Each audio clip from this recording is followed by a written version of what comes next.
Pues bienvenidos y bienvenidas aquí a el cuarto episodio de la Biblioteca Hexagonal. Me acompaña como siempre el buen doctor Ulises León y en esta ocasión vamos a estar hablando de un libro que leímos hace mucho tiempo que se llama Cómo hacer funcionar nuestra democracia, el punto de vista de un juez, y el autor es Stephen Breyer, que hasta 2022 era un justice, es en inglés, pero sería el equivalente a un ministro de la Suprema Corte de la Corte de Estados Unidos, ¿no? La idea del libro es explicar un poco cómo es que las cortes obtienen su prestigio, digámoslo así, su legitimidad frente al público en general. Y para esto nos ilustra con varios de los casos relevantes de la corte. Hay muchísimos, pero vamos a tocar nada más algunos. Y una segunda parte que son como, digamos, estas ¿cómo les llamaríamos? Lecciones de lo que él analiza y de la primera parte. Y pues ese es nuestro tema de hoy. Y bienvenido, doctor León. ¿Algo que agregar a esta presentación del libro chiquita? No, gracias, Carlos, gracias a todos los que nos escuchan en este cuarto episodio. Ya esperemos que sea de su agrado esta presentación. ¿Qué podemos decir? Pues Stephen Breyer fue como bien dices, un ministro de la Corte Suprema de Estados Unidos y está en esta tradición de ministros que también les gusta mucho entrar al debate y al estudio de casos, ¿no? Que es algo muy gringo. Este método de estudio. Y pues hay una larga tradición de ministros que hacen este tipo de reflexiones, como desde Oliver Wendell Holmes, Richard Posner, ¿no? Y bueno, en este caso Breyer, que escribe también muy bien, ¿no? Muy claro. Y pues vamos a ver qué tal. Decías muy bien que este libro se puede dividir en dos partes, ¿no? En la primera, digamos que Breyer hace una lista de los que considera los casos que han sido los más importantes. En primer lugar, para afianzar lo que en inglés se llama el judicial review, ¿no? El control constitucional aquí para los sistemas que nos pertenecen al common law, y también casos que muestran cómo esta facultad que tiene la Corte Suprema Americana fue ganando legitimidad y prestigio. Y una segunda parte donde Breyer nos da qué es su propuesta de interpretación, ¿no? Cómo deben trabajar los jueces para que haya una buena relación institucional y de legitimidad entre el Poder Judicial y el resto de los poderes, ¿no? Y bueno, nada más un poco para poner más en contexto la discusión del libro. Breyer es, o bueno, fue un justice de lo que se llama el ala liberal, ¿no? De la Corte de Estados Unidos, ¿no? Que es se siente que es más progresista, que busca más garantizar derechos a la ciudadanía, etc., al contrario de pues, al ala más conservadora, ¿no? Y bueno, pues hay que iniciar así que por el principio, por esto que mencionas, de la creación del Judicial Review, ¿no? Que es muy curioso que en la Constitución de Estados Unidos, si tú la lees, la puede leer cualquiera, y es un texto muy corto, no te toma ni una hora.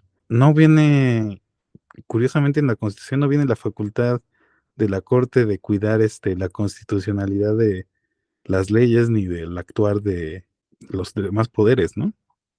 No, No, no está. no está, no está, es una completa anomalía, ¿no? Esta facultad que tiene que comenzó con el Poder Judicial en Estados Unidos, ¿no? No está, es quizá uno de los temas que más discuten, ¿no? Los constitucionalistas gringos, ¿no? Hasta el día de hoy se siguen preguntando por esa distorsión en su constitución, porque efectivamente no hay ninguna parte que te diga, que te responda a la pregunta, ¿cuál de los tres poderes es que debe definir los alcances de la constitución, ¿no? Sí se discutió en los padres fundadores, sí lo llegaron a discutir, ¿no, Carlos? Me parece que fue Hamilton, ¿no? Quien sí estaba a favor de que fuera el Poder Judicial quien fuera la última instancia, ¿no? Quien tuviera la última palabra para decir los alcances de la Constitución, ¿no? Sí, era ¿cómo se llama? Aquí en español en los Méxicos es el federalista, pero son los Federalist Papers, ¿no? Y ahí, sí, porque para ellos, bueno, desde el punto de vista, pues para empezar, pues era muy difícil que el ejecutivo se vigilara a sí mismo en su propio actuar, ¿no?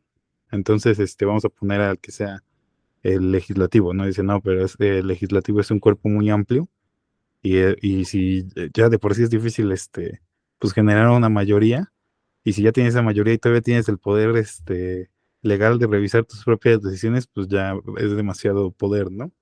Y entonces dice, pues entonces que al judicial, ¿no? Que es en realidad para ellos en ese momento era el poder más, yo creo que sigue siendo, ¿no? Quizás el poder más débil, ¿no? Porque pues no tiene grandes recursos a su cargo, no puede tomar, todas las decisiones que toma, digamos, son, indirectas, ¿no? O sea, ellos toman lo que toman decisiones sobre lo que se les somete, no toman la decisión sobre hacer las cosas ya de primera mano, o sea, ellos no originan el acto, ¿no? Sino que ellos, resuelven sobre el acto, ¿no? Sobre todo la Suprema Corte, ¿no? Ujú. Porque solo puedes llegar ahí, en apelación, ¿no? Entonces, volviendo un poco a lo del el Judicial Review, pues la Corte se lo inventa, o sea, esta facultad se la abroga la Corte en este famosísimo caso, que es el primer caso que trata el libro, que es el Marbury versus Madison. Y bueno, no sé si quieras contar ahí más o menos cómo estuvo el cuentito o quieras agregar algo más. Pues es un caso realmente, está enredado, ¿no? Porque es un caso que surge en una transición presidencial, ¿no? Salió el presidente Adams y va a entrar el presidente Jefferson. El presidente Adams quiere dejar, ¿no? Varios jueces antes de salir del partido entonces federalista, ¿no? Efectivamente, él hace sus nombramientos y les da sus nombramientos a estos jueces, excepto a uno, ¿no?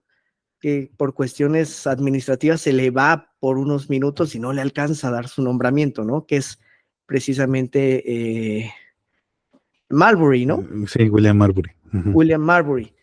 Entonces, llega la administración de Jefferson, ¿no? Llega el nuevo presidente y le dice el juez Marbury, le dice, oye, dame mi nombramiento, ¿no? El otro presidente que salió me designó como juez de paz, ¿no? Dame mi nombramiento, y Jefferson le dice, no, no te lo voy a dar, ¿no? A grandes rasgos, digamos que esa es la controversia política, ¿no? Que había en ese caso. Y entonces el problema es que Marbury lo que quiere es un recurso para obligar, en este caso, al secretario de Estado, que es Madison, ¿no? A que le entregue ese nombramiento, ¿no? Ahí empieza, digamos, el conflicto que da sustento a este caso. Otro tema importante, pues, es que en ese momento la Corte era una institución bastante débil, ¿no? Al menos por la descripción que hace Breyer, era una institución sin mucho presupuesto, sin mucha, todavía acabándose de armar, ¿no? Itinerante la mayoría de las veces, sin muchos recursos, un puesto que no querían muchos, el propio juez Marshall era un puesto que no estaba muy contento de haber recibido, ¿no? Entonces, era una institución que estaba apenas naciendo, que no tenía este poder, estaba en construcción, ¿no? Entonces, este caso es importante porque, por un lado, ¿no? Como dice, se va a arrogar una facultad muy importante que le va a dar prestigio y más bien fuerza a la institución, y por el otro, va a resolver un problema político, ¿no? Para no entrar en una confrontación abierta entre federalistas y republicanos, ¿no? Entonces, lo que va a hacer el juez Marshall, que es el presidente de la Corte, va a ser una, un argumento en el cual le da la razón a Marshall. No, le da razón a Marbury. Marshall es el juez. Perdón, Sí, sí, sí. Marshall le da la razón a Marbury, Ajá. le da la razón a Marbury, le dice, bueno, si hay un recurso, tienes toda la razón, existe una ley secundaria, una que se llama la ley de la judicatura, que efectivamente te da un recurso para que acudas conmigo, Suprema Corte, para que yo pueda obligar al secretario de Estado a que te dé tu nombramiento, ¿no? Existe y tienes, sí, tienes la razón.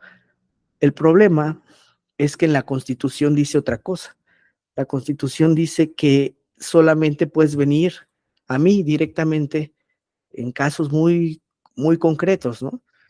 Solamente en casos, me parece que son casos de extranjería, ¿no? Que involucran temas diplomáticos, ¿no? O Sí, conflictos no, entre ajá, estados, ¿no? conflictos, sí, sí, o sea, En no, no primer, tenía, el lenguaje jurídico no tenía personalidad, ¿no? Llamémoslo así. No, sí, no, trato de no usar, ¿no? Lenguaje tan tan mamón. técnico, tan mamón, Ujú. ¿no? Pero digamos que ese era la tema, ¿no? O sea, si tienes, o sea, si hay una ley que te da la oportunidad de venir y tocarme la puerta, pero yo no te puedo abrir porque precisamente la Constitución dice otra cosa, ¿no? Entonces ahí es donde empieza el primer, donde dice el juez Marshall, sí hay una ley, ¿no? Pero esa ley está sobrepasando los límites de la Constitución. Muy bien, sí, muy bien. Eran, para quien le interese esto, a estos jueces les llamaron los Midnight Judges, ¿no? Ujú. Los jueces de medianoche, porque fue Jueces de literal medianoche. así antes de que pasara, así las chicanas, ¿no? Aparte también algo importante ahí es que esto del control constitucional en este caso, que es en el que surge, pues fue muy, pues no fue el centro del debate en realidad. En realidad el centro del debate era esto que decías tú, de que la corte era muy débil y ellos no querían oponerse frontalmente al secretario de Estado ni al presidente y decirle, oye, entrégale su nombramiento a este carnal, ¿no? Pero existía efectivamente esta ley, tenía la razón, entre comillas, Marbury, y esa fue la forma en la que se la zafaron, o sea, dándole la razón a Marbury y a la vez dándole la razón a quien no querían oponérsele, ¿no? Le dieron la Pero razón a Marbury, le dieron la razón a Jefferson y el Poder Judicial ganó también, ¿no? O sea, ganaron todos realmente, ¿no? En una jugada muy, de esas jugadas políticas raras, ¿no? sí, sí, sí. Y Asombrosas. que, y que te digo, no, no, no, lo último que pensaron, digamos, en ese momento fue en el nacimiento de la Judicial Review, ¿no? Esto fue, esto tomó relevancia hasta después, ya después y en otro caso que podemos platicar, es cuando se delinean más ya bueno, con el funcionamiento de esta revisión judicial, ¿no? Pero que se ha pulido, digamos, desde ese momento hasta ahorita, ¿no? A través de un chingo de casos, pero es muy interesante ver cómo surge y cómo se arroga casi sin querer esta facultad, ¿no? Sí, porque pues hay casos, digo, en la experiencia internacional, pues es un caso atípico, ¿no? Más bien la Judicial Review o que los poderes judiciales se hagan con esta facultad de tener la última palabra, pues es raro, ¿no? La mayoría de los casos son los congresos, ¿no? Quienes detentan esta facultad, ¿no? En Canadá, me parece, en varias democracias europeas también es así, ¿no? Y aparte, siempre hay un sustento legal. Por ejemplo, en México, pues sí, la facultad de revisar las decisiones y las leyes, pues sí están en la Constitución, ¿no? Sí están en el texto constitucional. En el caso de Estados Unidos, no. Y yo creo que eso se debió mucho pues a que prácticamente eran los primeros en estar haciendo esas mamadas. O sea, no, no había como todavía toda esta experiencia, ¿no? Ya acumulada que ya retoman pues las demás constituciones, ¿no? Aparte, pues ellos, los gringos en su constitución, pues crearon el presidencialismo, por ejemplo. Entonces, pues eran tiempos donde andaban inventando a ver qué chingados con su sistema, ¿no? Y ahí se les ocurrió esta maravilla del Judicial Review que les dio mucha legitimidad y poder, pero si quieres, creo que ya está claro el origen.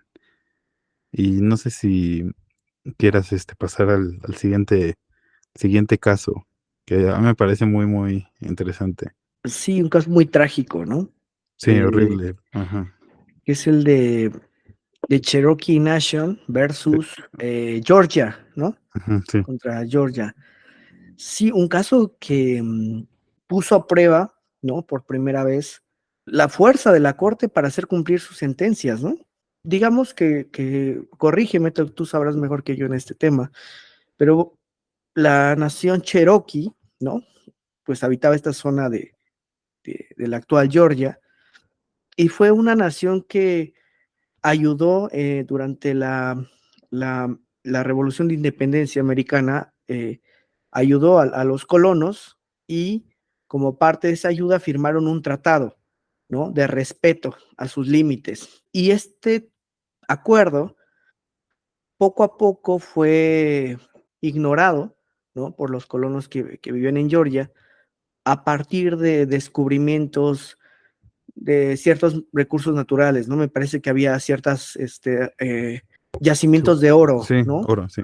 Había Yacimientos de yacimientos de oro oro. en Georgia. Ujú. Entonces, empezaron a querer ganarle cada vez más terreno a este territorio cherokee, hasta que llegó el punto en que dijeron, no, pues que se vayan, ¿no? Pues ya vamos a ocuparlo completamente y que se vayan. Entonces los cherokees, ¿no? Intentaron un recurso judicial, ¿no? Y quizás tú tengas más detalles de este recurso. Pues en realidad algo que hay que tener como muy como en cuenta en estos casos es que ellos no, los gringos nunca se plantearon el problema. O sea, no, como que aquí en México y en Latinoamérica y en las antiguas colonias de España, hostia, se planteaba el problema muy distinto, ¿no? Acerca de qué hacer con la población indígena. Para aquí, pues sí era, sí se trataba de, digamos, meterlos al sistema, ¿no? De alguna u otra forma, ¿no? Y allá no, allá eran naciones independientes capaces de hacer la paz y la guerra, ¿no? Entonces tú no tratabas con ellos como si tratabas con un ciudadano o en caso de ya la República Independiente o con un súbdito, ¿no? En caso de las colonias, sino que tratabas con un, casi casi con otro estado, ¿no? No era una relación, hacia un ciudadano, sino era una relación hacia otro pueblo, ¿no? Entonces, hacían este tipo de tratados, ¿no? Lo que pasó en este caso es que todos los presidentes, no porque anteriores, no porque fueran buena onda ni nada, sino porque todavía se temía que pues se rebelaran, ¿no? Habían respetado, digamos, el acuerdo, ¿no?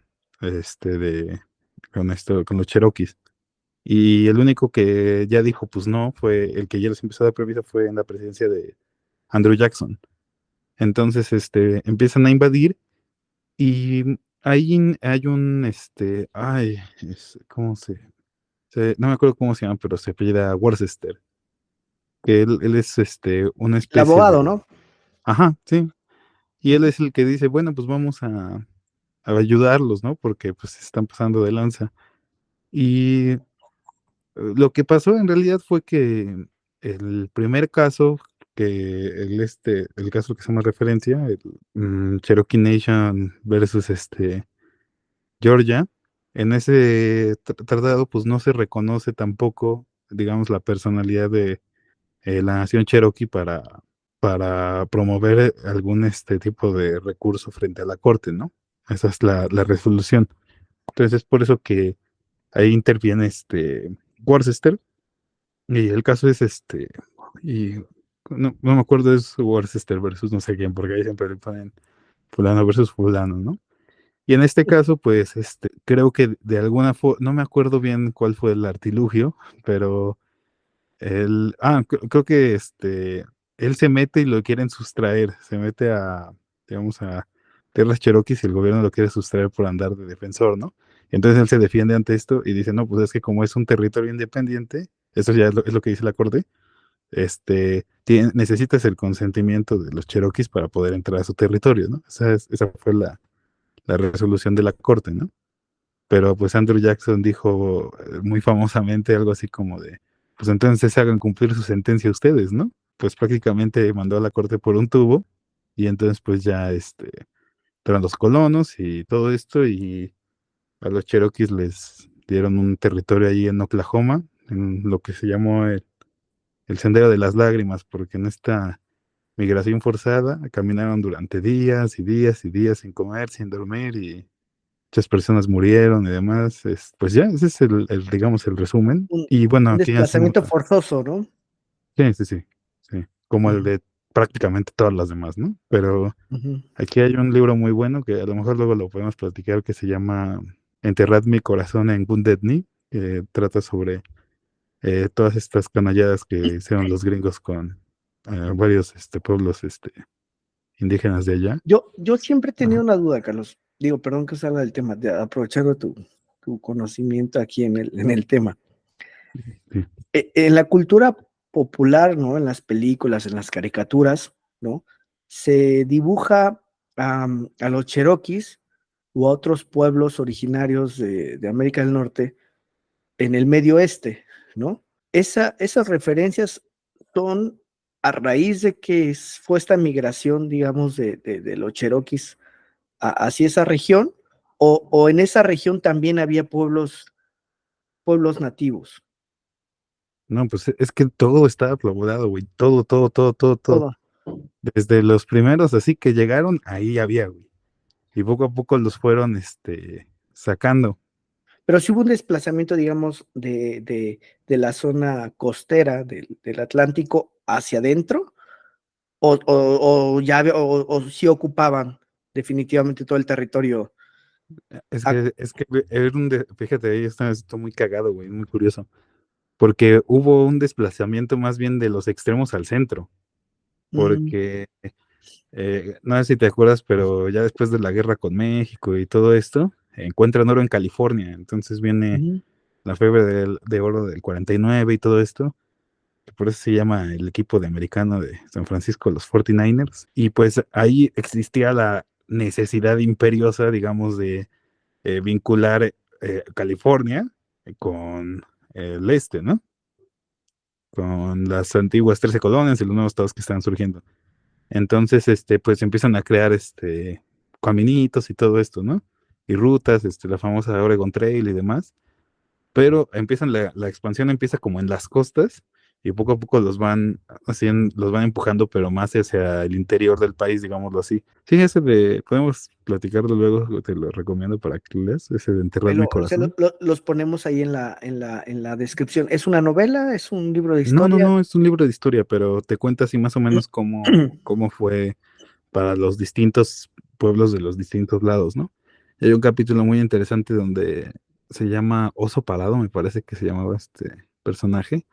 Se llama Oso Palado, se hace persona, ¿no? Y tú dices, ah, chinga, pues ya es persona, ¿no? Pero este capítulo justo describe cómo él, a través de la ayuda de ciertos abogados, pues pudo apersonarse frente a un tribunal, ¿no? Pese a no ser ciudadano de Estados Unidos. Entonces, muy, muy Lo que nos interesante. lleva lo que nos lleva al siguiente caso, ¿no? Ah, sí, exacto, Al sí. Dred Scott, ¿no? Que precisamente de eso se trató, el Dred Scott. Entonces, Sí, digamos que en resumen podemos decir que en este caso de Georgia, de la nación Cherokee contra Georgia, pues la corte, pues de plano no les da entrada, ¿no? No les da entrada, y aparte el gobierno, digamos, la presidencia de Jackson, pues los desplaza, ¿no? Y el siguiente caso que cita Breyer es el Dred Scott, que ese ya ocurre en el 57, en 1857, que como decía tiene que ver con el reconocimiento a la ciudadanía de Dred Scott, ¿no? Que fue un hombre, me parece que era de Virginia, ¿no? Un esclavo negro que nació en Virginia, creció en Virginia, y durante un tiempo, me parece, no me acuerdo en qué estado de cuáles de los estados libres, en algún momento, junto con, ¿qué será correcto decir que su dueño? sí, su pinche Digo, marrano es esclavista. Ajá, pero estaban no, digo, en por no Missouri, decirlo, era Missouri. ¿no? En Ajá, Missouri, vivió creo que como 5 años, algo así en Missouri, uh-huh, con que era un pero estado, bajo calidad o sea, conservaba, pese a que era un estado libre, y conservaba la condición, digamos, de esclavo, ¿no? esclavo, Ajá. exactamente. Sin embargo, vivió en un estado libre. Y aquí hay que hacer un paréntesis, ¿no? Que hay lo que se llamó los acuerdos de Missouri, ¿no? Precisamente.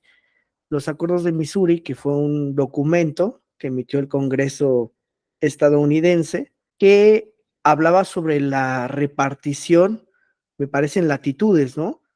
De qué estados, a partir de qué regiones o de qué, sino de qué fronteras estatales comenzaban los estados libres y en cuáles comenzaron los estados esclavistas, y que además traía disposiciones respecto a los nuevos estados que se fueran incorporando a la Unión, cuáles podían ser esclavistas y cuáles podrían abolir la esclavitud, ¿no? Sí, sí, había una regla, ¿no? La idea era que siempre estuvieran parejos, digamos, el número de estados esclavistas y el número de estados libres para efectos de votaciones en el Senado, ¿no? Que siempre estaban sobre representados los sureños, ¿no? Sí, que Porque ese pues, también es el otro. otro tema, Ujú, ¿no? Y bueno, entonces están estos acuerdos de Missouri. Dred Scott llega a Missouri y al ser que es un estado libre, después regresa no me acuerdo qué estado sureño, a él, a su esposa y a su hija los venden o los ceden, ¿no? Los ceden a un familiar de su anterior esclavista, ¿no? Y es cuando Dred Scott dice, no, yo ya no quiero estar aquí, yo ya estuve en un estado libre, en consecuencia soy un ciudadano libre, y como ciudadano libre voy a reclamar esa ciudadanía ante una corte, ¿no? Digamos que ujú. ese es el contexto del caso, ¿no? Sí, y bueno, obviamente pues le dan palo y se va a la Suprema Corte y este caso es muy, muy importante porque Breyer lo anota ahí como uno de los errores así, digamos, catastróficos de la Corte, ¿no? Durante su historia. Porque, pues la Corte más o menos resuelve en el sentido de los casos comentados, ¿no? Pues no tienes personalidad, no puedes, venir, como tu ejemplo, ¿no? No puedes venir y tocarme la puerta, no, porque no eres un ciudadano de Estados Unidos, ¿no? Entonces, pues como no, pues te desecho y ya, pues vas a seguir en el estado en el que estás, ni modo, ¿no? Y entonces, para Breyer y para... Ajá, dime. Es que está interesante porque, bueno, esta está en el contexto de que está a punto de estallar la guerra de secesión, ¿no? La guerra Ujú, civil, está muy calientes los ánimos, ¿no? Entre los estados del norte y los del sur. Y como dices, la corte podía acabar la decisión diciendo, no, no puedes, no eres ciudadano. ¿Por qué? Porque ya una corte de Virginia, no me acuerdo, ya dijo que no se puede, ¿no? Pero lo que hizo la corte es que sí se metió al fondo. No solamente le dijo, no puedes, sino que le dijo, no eres ciudadano, ujú, ¿no? ujú. ¿Por qué? Porque le dijo, el Congreso aplicó el Judicial Review y dijo, el Congreso no estaba facultado para hacer los acuerdos de Minnesota. El Congreso no De puede, Missouri. de Missouri, perdón, el Ajá, ajá. Congreso no puede decir qué estados de los nuevos que que surjan o que se unan a la federación pueden o no ser esclavistas, ¿no? No está en tus facultades decidir eso porque te estarías metiendo con la propiedad, ¿no? Y la Sí, Constitución dice que la propiedad no se toca, ¿no?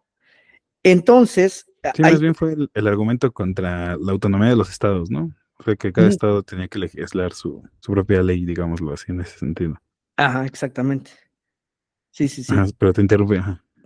No, y pues digamos que eso fue lo que muchos, digo, incluido Breyer, dice que pudo ser este caso, o se debate, ¿no? Históricamente, si este caso fue la chispa que acabó de prender, sí, de iniciar la guerra de secesión, ¿no? Sí, porque deja sin, digamos, deja en un lugar cuestionable el acuerdo previo, esa es una. Y dos, pues prácticamente se pone al lado del status quo, ¿no? De los sureños, ¿no? Aparte, pues ahí había, todo eso era una pinche porquería, porque también había leyes de que si te fugabas al norte y tu amo podía ir al norte, a los Estados Libres a apresarte y ahora le vas para allá otra vez, ¿no? Que de eso hay la novela esta de Toni Morrison, Beloved, es un poco la trama, ¿no? Es terrible todo ese sistema y lo que hizo la corte en realidad pues no fue proteger a nadie, ¿no? Fue decir, pues, la cosa es así, la cosa así se queda y entonces eso fue lo que, bueno, lo que Breyer argumenta es que si hubiera sido una resolución más distinta que hubiera puesto, digamos, como las bases para hacer no sé, una serie de transición, digamos. Fue una eliminación más pausada de este sistema, porque era obvio que se tenían que eliminar, pues a lo mejor hubiera sido completamente distinto lo que sucedió después, ¿no? Pero como cerró, digamos, toda alternativa más allá de la guerra civil, pues ya pues pasó lo que pasó, ¿no? Sí, uno de los casos más lamentables, ¿no? Sí, De sí, es muy desafortunado, ¿no? y También los Breyer lo ve. argumentos, ajá, y los argumentos, ¿no? No me acuerdo qué ministro, Creo que era era presidente Tainer, ajá, Tani, ¿no? Tani. ¿no? Hablando de animales, ¿no? Un racista, una sentencia completamente racista, ¿no? Sí, Eh, pero no, es o que no sea, lo puedes creer, ¿no? O sea, sí. suena como, según muy civilizado, si ese diciendo sus mamadas, pero bueno, ya, pasó esto, pero ahí no acabó el desmadre porque después viene el caso que sigue, creo que me parece, sí es, ¿no? Ya el que sigue, el Ujú, Brown. Y ujú. bueno, pues no acabó ahí, no acabó ahí, porque hubo un caso ahí por 1890, no me acuerdo ahorita del nombre, donde la corte dice, bueno, pues está prohibida la esclavitud, pero es legal la segregación.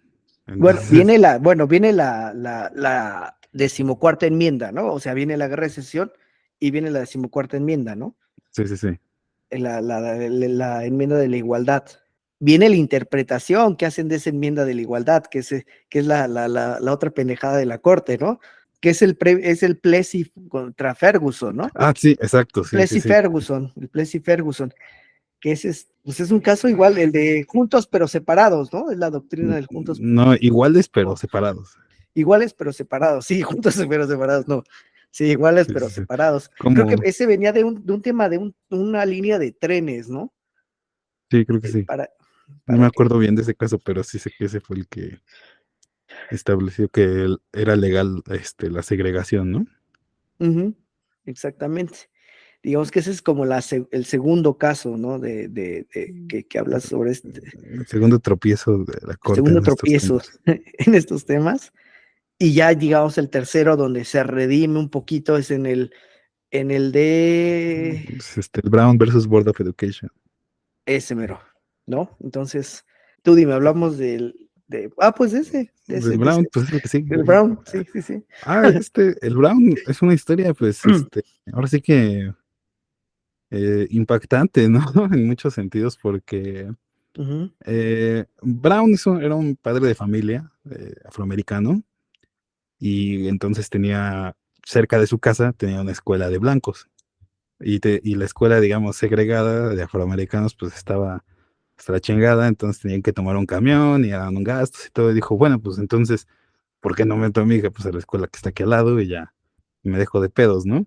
Y entonces ujú. él y otros padres de familia, igual afroamericanos, se llaman, se me está, una acción colectiva, ¿sería? Una class action, ¿sí, no? Sí, sí, es una acción colectiva. Una acción colectiva para demandar al Board of Education de ahí, ¿no? No, me parece que era Topica, no me acuerdo qué estado. Total, que ahí curiosamente la corte sí dijo, bueno, es que la segregación está mal por el solo hecho de que somos iguales, ¿no? No importa si las escuelas segregadas son de la misma calidad o superior que las escuelas nada más para blancos, eso no importa. Lo que importa es que todos deben de estar, digamos, en igualdad de poder asistir a cualquier institución educativa, porque si no ya no está violando la enmienda, ¿no? Ese es más o menos, sí, o sea, digamos que el giro es que en el caso anterior, en el Ferguson, sí decían, bueno, pues hay segregación, pero no viola la enmienda, y aquí ya dicen, no, la segregación sí viola la enmienda. Ahí, pues, prácticamente este caso, pues sí acabó con la segregación de las escuelas así de un día para otro, ¿no? Todos lo aceptaron, muy rápido en unas partes más, lento que otros, pero no hubo mayor problema, excepto en un lugar que fue Little Rock. Little Rock. Arkansas, ¿no? Ajá. Y aquí en este lugar, pues, ni siquiera era un pueblo donde el tema racial estuviera muy efervescente ni nada, era un pueblo ahí como cualquier otro. Quién sabe qué pinche cagada se les metió en la cabeza, pero dijeron, no, esto de la no segregación está mal. y se opusieron con el respaldo incluso no me acuerdo cómo se llamaba, del gobernador del estado, que hasta mandó a llamar a la Guardia Civil, ¿no? Para que evitara la entrada de los niños afroamericanos a la escuela, ¿no? Y entonces ahí, a diferencia de en el caso de Cherokee Nation versus Georgia, ahí el que fue el presidente en ese momento es Eisenhower. Eisenhower sí estaba convencido de que el fallo de la corte estaba bien y de que tenía que acabar con la segregación, sobre todo porque Breyer ahí lo medio menciona que porque era veterano él de guerra, ¿no? Y él había conocido a muchos afroamericanos en el frente y demás, y sabía pues que eran iguales, ¿no? Entonces es Eisenhower el que dice, bueno, pues esta sentencia la tienen que cumplir sí o sí, ¿no? La gente, bueno, convenció al gobernador de que retirara la Guardia Civil, pero la gente de Little Rock se organizó ella para ir ahí y todavía impedir, ¿no? Y Eisenhower mandó una solución ahí, mandó a una división del ejército que curiosamente estaba compuesta en su mayoría por afroamericanos, que no me acuerdo, no me acuerdo cómo se llamaba. Y además que era una división que había, que era simbólico porque había participado en el desembarco de Normandía, Sí, ¿no? pero eran de asalto aéreo, ajá, eran De paracaidistas, asalto ajá. aéreo, ¿no? Que era una respetada, ¿no? Sí, la Una élite de la milicia, élite. la élite de la milicia americana, ¿no? ¿No? Como nada más para que se la midiera el gobernador, ¿no? Y su guardia civil, ¿no? Antes de querer impedir la ejecución de esta sentencia, ¿no? Bueno, ya después cuenta un poco Breyer cómo fue el testimonio de las dos partes, ¿no? Tanto de la niña que fue escoltada por soldados para entrar a la escuela, como tanto de estos blancos que lo impidieron. Y ya a la distancia, pues ellos dicen, no, pues estábamos bien pendejos, no debimos hacer eso, ahora sí que perdón, ¿no? Pueden buscar las fotos, ahí pónganle Little Rock y ahí van a salir, se ve impactante la verdad, porque es una cuadrilla ahí de soldados cortando a una pobre niña que nada más quiere ir a la escuela, pero bueno, gringos, gringos. Al fin y al cabo, Sí, digo, bueno, por aquí aparecerá, ¿no? En algún recuadro de aquí del bueno, le podemos video. poner No sé dónde, una no, fotito. por ahí aparecerá las fotos, sí, son muy, muy simbólicas, ¿no? De esta high school en Little Rock. Y ese caso es como para Breyer, es de los casos donde más la Corte cumplió su papel social de garante de derechos, ¿no? Y empezó a recuperar su legitimidad como Tribunal Constitucional, ¿no? Que venía en desprestigio, ¿no? En una caída libre. Y empieza a ganar esta legitimidad que significó en la práctica, pues, que el Ejecutivo, no con el uso de la fuerza, bueno, pues sí con el uso de la fuerza, no porque la hayan golpeado, sino simplemente por traer al ejército, ¿no? A hacer cumplir una resolución a un Estado, ¿no? Pues son muy, pues ahí los estados sí se hacen valer el pacto federal, ¿no? No es tan fácil obligarlos a... Ah, sí. De hecho, ese fue No. otro de los puntos relevantes de este caso, del Brown versus Board of Education, que en ese caso se definió un poco más la aplicación de el judicial review, bueno, de las sentencias de la Corte en los estados. Porque no sé si te acuerdas Ujú, que antes, no me acuerdo en qué otro caso se había discutido, pero no se podía, decían, ok, pues la Bill of Rights es federal, entonces a nosotros, como estados, pues nos vale madres qué derechos tengas ahí, ¿no? Eso es para competencia federal, pero aquí en los estados, pues se chingan, ¿no? Hasta que hubo una sentencia que dijo, no, no, no, no, no. Esto es de aplicación para todos los estados. Y aquí fue uno donde se configuró un poco más esta parte, porque todos los estados pues tenían estas disposiciones, ¿no? ujú, sí, sí, sí. Sí, se amplió, ¿no? El catálogo de la Judicial Review Sí. en este caso. Y eh, el último caso que escoge Breyer es el de la elección presidencial en el año 2000, ¿no? La de, ¿qué fue? Gore contra Bush, ¿no?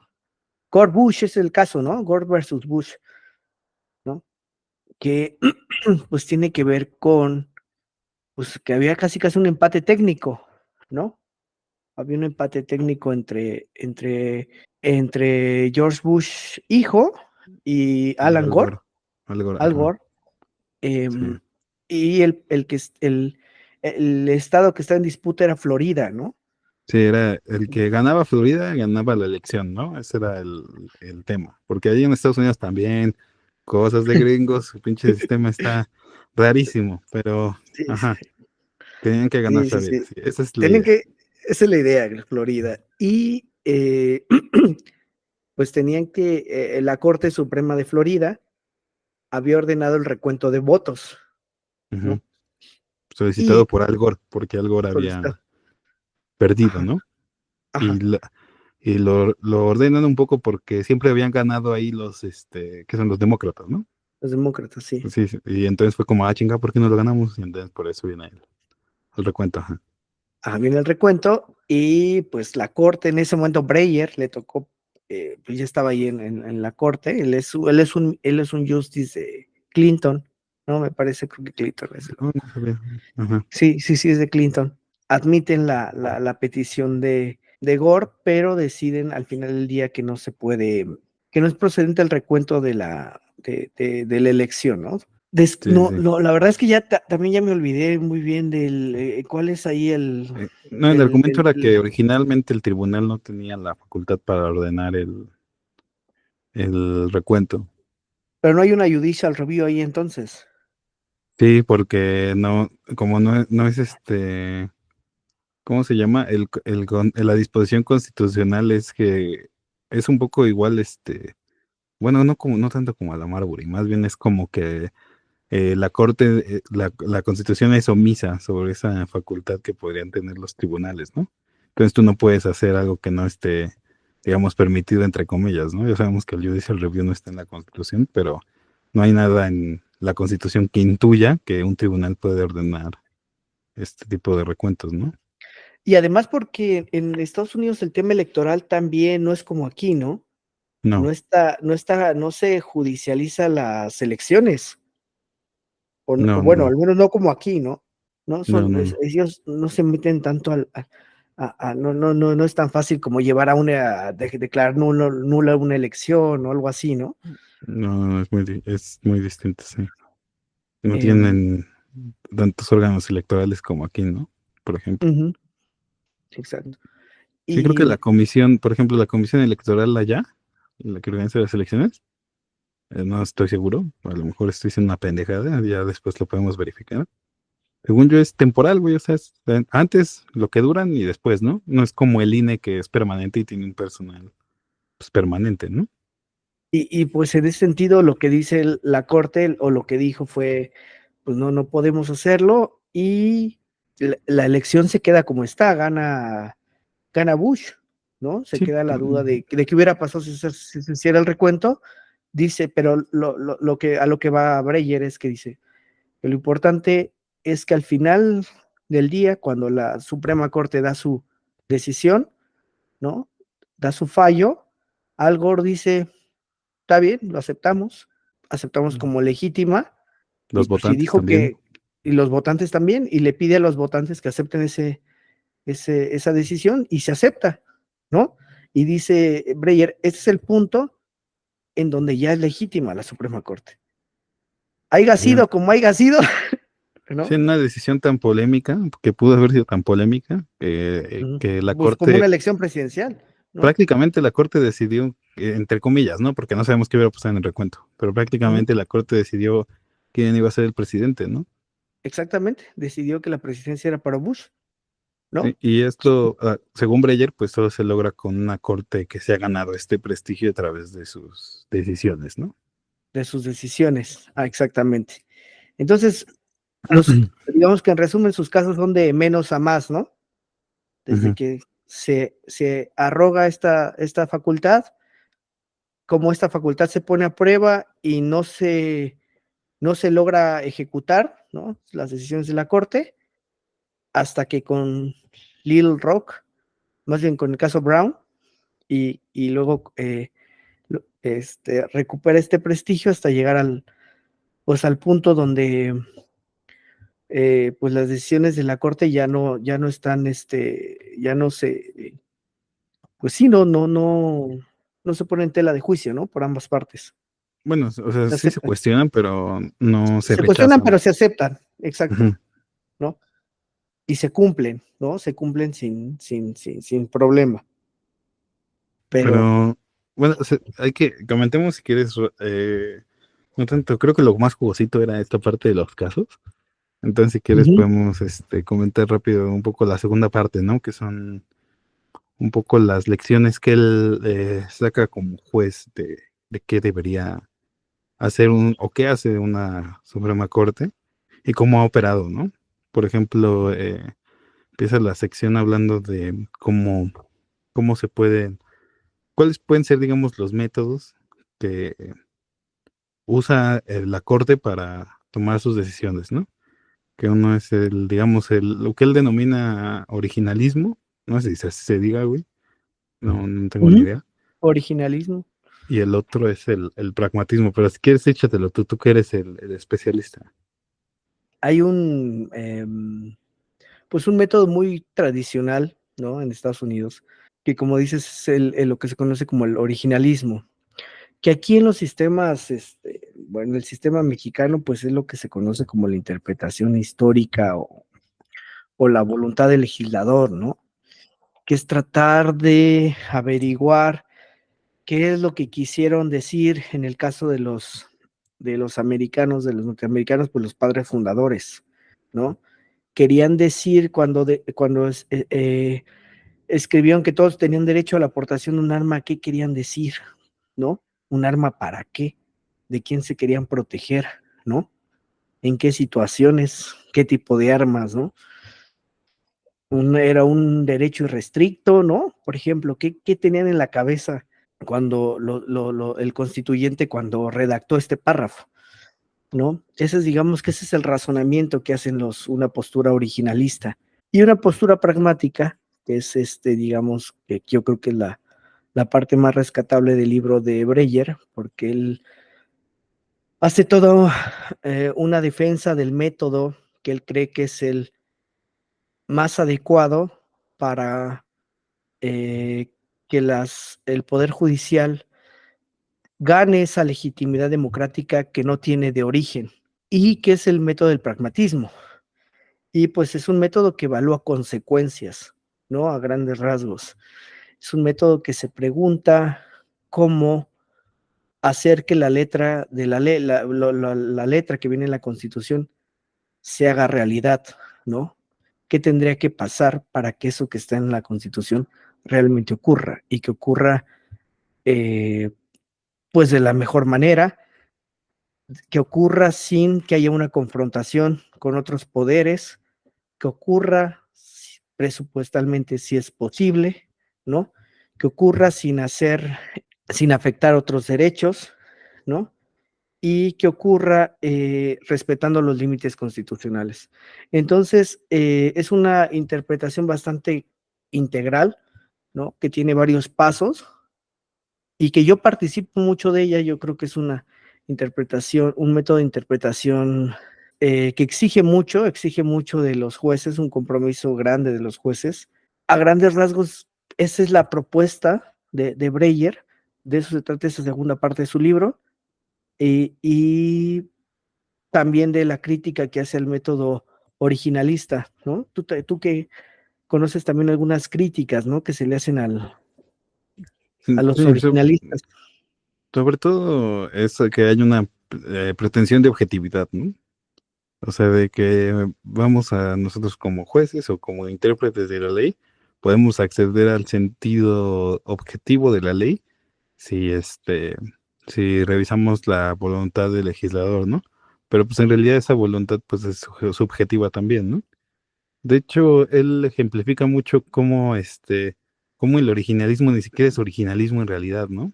Porque hay un caso que se llama District of Columbia versus Heller, que es justo Ujú. de la segunda enmienda que mencionas, que la segunda enmienda es más o menos como siendo fundamental para el funcionamiento de milicias bien organizadas, el derecho a tener y portar armas no será infringido, algo así, ¿no? Y entonces la tendencia mayoritaria, digamos, de la Corte siempre ha sido como pues ahí dice, güey, que no será infringido, ¿no? Pero entonces, si ya lees digamos, la parte previa, es que siendo necesaria para el funcionamiento de milicias bien organizadas, es como, ¿qué verga es una milicia bien organizada y por qué estos güeyes lo pusieron ahí? Bueno, pues si revisas, esto está muy resumido, tiene unos orígenes ahí históricos que está muy interesante, pero los podemos platicar luego, pero si tú lees los papeles federalistas, el federalista, pues, hay un apartado donde se discute la necesidad de un ejército federal, ¿no? Ejército que sea de todos los estados, ¿no? Y contra amenazas extranjeras y todo, porque los estados en lo individual son ineficaces para defenderse ante amenazas extranjeras, ¿no? Entonces dicen, bueno, si creamos un ejército federal, pero ¿cómo sabemos que el ejército federal no va a agarrar y de repente se va a voltear contra toda la federación y contra los estados y nos va a someter, ¿no? Entonces dijeron, porque por eso cada estado va a tener una milicia de ciudadanos armados que si el ejército se pone loco, estas milicias organizadas, armadas, pueden responder ante estas supuestas agresiones del ejército, ¿no?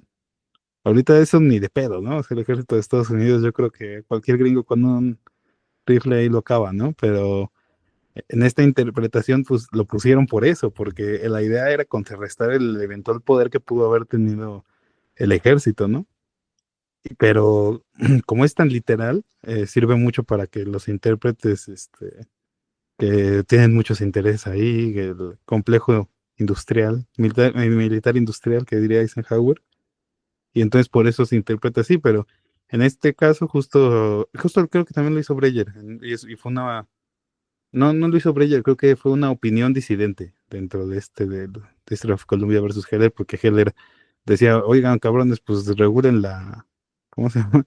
La aportación de armas, aquí cada rato nos podemos matar, ¿no? O sea, y entonces todos dijeron, no, pues es que dice que no se infringirá, pues ¿cómo lo vamos a infringir? Y Breyer es el que dice, no, pues, a ver, chécate, chavo, o sea, por eso es que está este proemio de ese derecho, ¿no?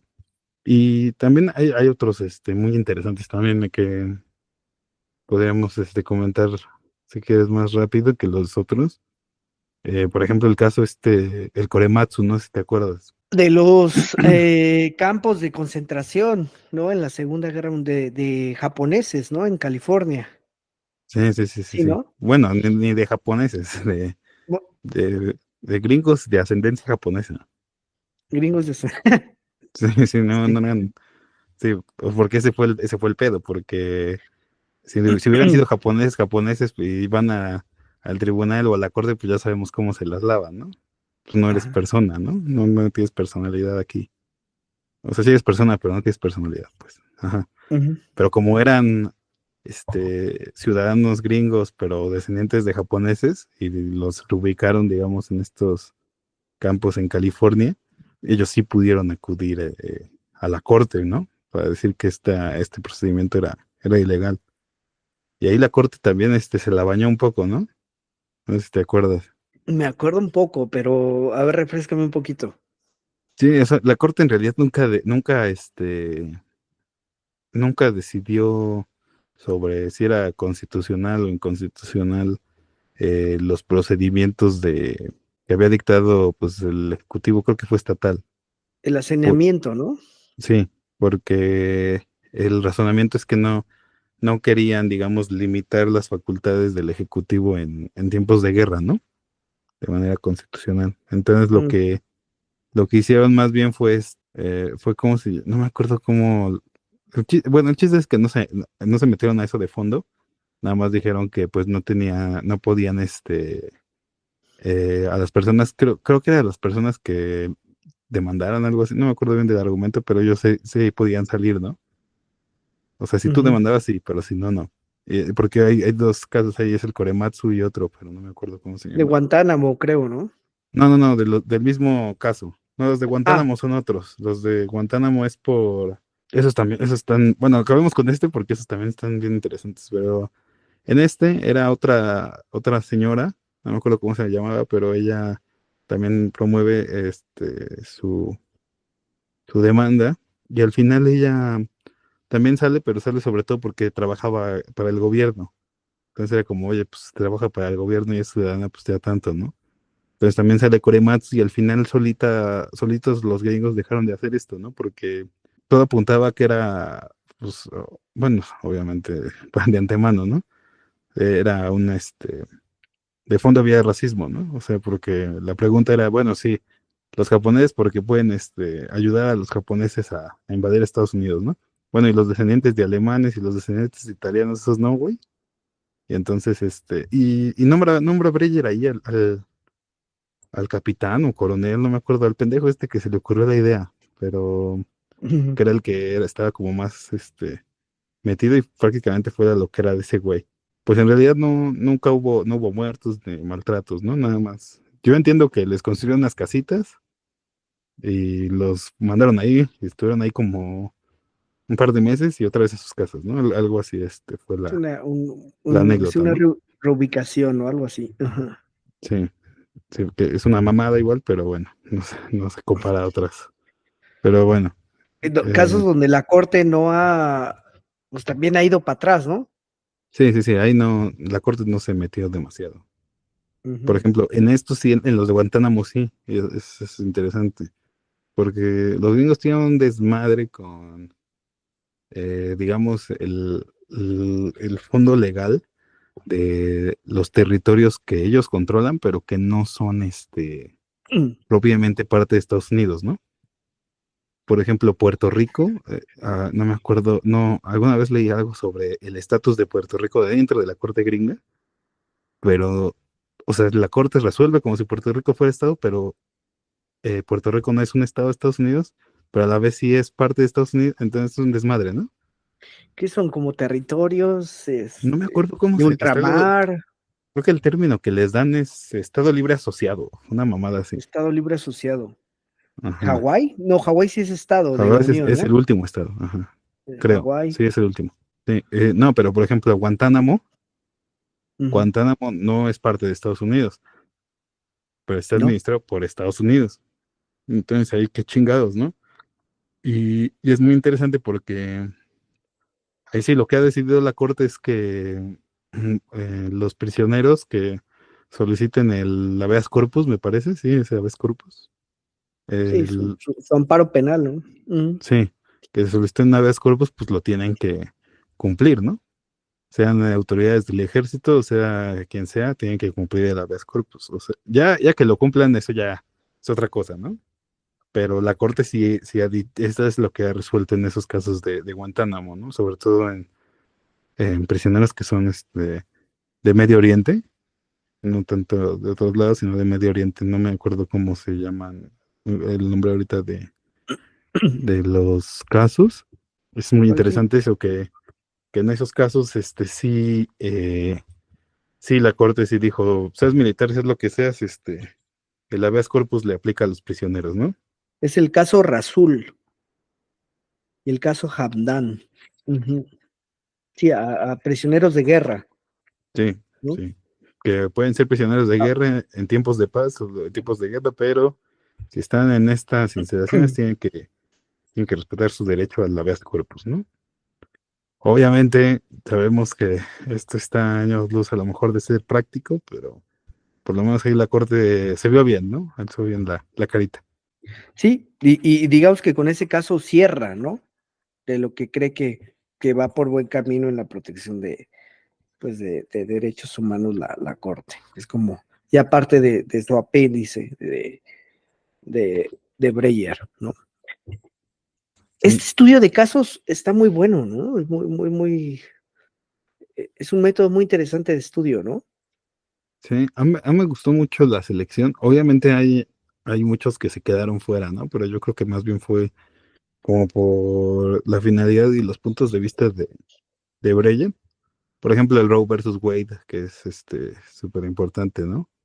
Que también bueno, que es el del aborto, ¿no? Que permite, el que legalice el aborto prácticamente en todo Estados Unidos, ¿no? Y creo que ya fue revertido el fallo hace poquito también, pues, tristemente, pero bueno, Roe versus Wade, este, que también hay el Miranda, güey, uno de los más El épicos. garantías de la detención, ¿no? Sí, Ujú. Miranda, pues hay varios otros, los casos difíciles de Dworkin, también no me acuerdo cuáles son, pero también esos están buenísimos. Muy interesante, esa evolución. No, aquí en México yo no ubico a nadie que haga eso. Más, quizá un poco, a lo mejor Mijangos y González, ¿no? Que él se hace una revisión, digamos, histórica de los fallos de la corte, ¿no? Pero en fuera no ubico a El nadie. ministro Ramón Cosío también trabaja mucho estudio de casos y lo hace bien. A mí me gusta, tiene algunos libritos ahí de estudio de casos, uno que se llama Voto en Contra, Pero ministro tiene en retiro. varios. Bueno, ministro en retiro, sí. Bueno, Sí, podemos platicar alguno de esos. Podemos, el de Mijangos, por ejemplo, está buenísimo. sí, O, el de hizo para el Colegio de México, ¿no? El de sí, el historia de mínima. la historia mínima. Ajá. De la Suprema Corte. Sí, también un libro muy, muy completo de, aunque le faltaría ese ángulo, ¿no? También un poquito a Mijangos de Es la más construcción casuístico. de la legitimidad de la Corte, ¿no? Ah, No es que se, ese no no se ha es el. explorado, no, bueno, no es el tema, sí, claro, pero no Ujú. se ha explorado, ¿no? No, aquí en México ese tema de... Sí, que ese es un poco ya para ir cerrando, es un poco de igual la conclusión de Breyer, ¿no? Que en Estados Unidos sí hay un proceso activo por parte de la Corte por dar a conocer sus resoluciones y sus razonamientos. O sea, sí hay, Mm, y los medios en Estados Unidos, muchos, también sí están bien a las vivas de qué chingados dicen los ministros y qué dicen. Y que hay digamos que ocupa un lugar más importante en la conversación pública en torno a las sentencias de la Corte en Estados Unidos que aquí. Por sí. lo menos yo así lo percibo, ¿no? Sí, hay mucho periodismo jurídico, hay medios especializados o sea, en la corte, ¿no? En los circuitos, en las barras, ¿no? A diferencia de aquí, que aquí yo siempre tengo la impresión de que en los medios de comunicación del Poder Judicial, bueno, salvo ahora, ¿no? En estos tiempos que se Bueno, puso pero de moda ahorita la pues ya. reforma judicial, ¿no? Ajá. Pero, pero siempre es como un apéndice, ¿no? Siempre ocupa las últimas páginas, solo se, se habla del Poder Judicial de que dejó libre, salió suelto, se condenó, ¿no? Pero nunca ha habido un seguimiento puntual ni al desempeño, ni a los perfiles de jueces, magistrados, bueno, si de ministros no, difícilmente, menos de otro tipo de jueces, ¿no? Sí Pero, hay una falta de ajá. cultura de la legalidad, ¿no? Pero yo más que eso, que al seguimiento, yo lo que vería, lo que no veo, por ejemplo, y que sí veo en muchos, en otros medios bueno, en Estados Unidos, respecto a otras medidas, aquí es que no entran al fondo, o sea, no te saben explicar cuál es el argumento, o qué está haciendo el tribunal, o cuál es la consideración del tribunal. Si te lo explican en muy pocas líneas y te lo explican aparte de manera imprecisa, ¿no? Yo siento que no tienen Es, muy bien la idea de qué chingos está haciendo el tribunal en cuestión, y no lo pueden, por eso mismo no lo pueden comunicar y por eso mismo la gente no lo entiende y la corte pues vive ahí haciendo lo que se le antoja porque pues, nadie le dice nada, ¿no? Y la propia corte cuando saca sus comunicados es, hoy garantizamos el derecho a no sé qué chingados. Bueno, ¿y cómo? ¿Por qué? ¿Cuál fue el problema? A ver, cuéntame el cuento, ¿no? Como ahorita, sí, ¿no? sí, y fíjate que yo creo que eso se debe a dos cosas, ¿no? Una, pues que creo que las cortes, bueno, las pocas sentencias de la corte americana que he leído, son sentencias muy breves, son sentencias muy breves, muy concretas, sin tantos tecnicismos, ¿no? Las sentencias aquí pues son mamotretos de 200 hojas, 10 hablándote de su competencia, ¿no? Otras 10 hojas de su procedencia, ¿no? Entonces, eso por una parte. Y por la otra, pues, el conocimiento de los periodistas, ¿no? Que pues desafortunadamente pues entrar a este lenguaje técnico, pues no es tan fácil, ¿no? Para quien no, pues estudia la carrera de derecho, ¿no?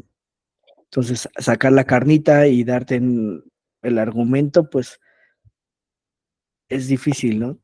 Sí, está. Aparte, a Te lo quedas mejor, con... siendo justos, tienes razón. Yo a lo mejor sí fue injusto con lo que dije, pero siendo justos tienes razón. O sea, no, no creo que como periodista te dé, con todo lo que tienes que hacer, te dé tiempo para revisarte 200 cuartillas, hacer una nota, güey.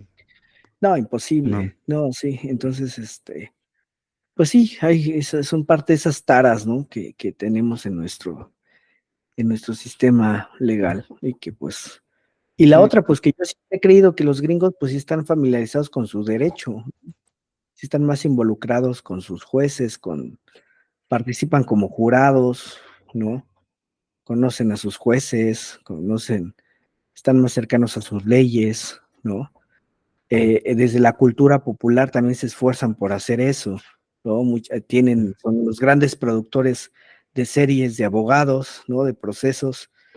Entonces, pues, son otras condiciones, ¿no? Entonces, el Miranda, por ejemplo, aquí que la corte te diga, no, pues ahora le tienes que leer sus derechos Miranda a bueno, aquí sus derechos López, ¿no? A cualquier cabrón que arresten, no mames, güey, nunca, jamás. Pero, no, pues no.